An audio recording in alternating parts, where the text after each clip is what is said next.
How to see who liked you on Badoo. Hey everyone, welcome back to another tutorial video. In today's video, I'll show you how you can see who liked you on Badoo.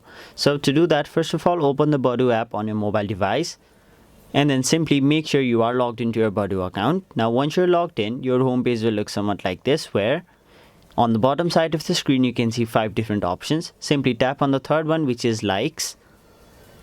After that, you will be taken to the likes page where you will be able to see the list of all of the different people who have liked you on Badoo.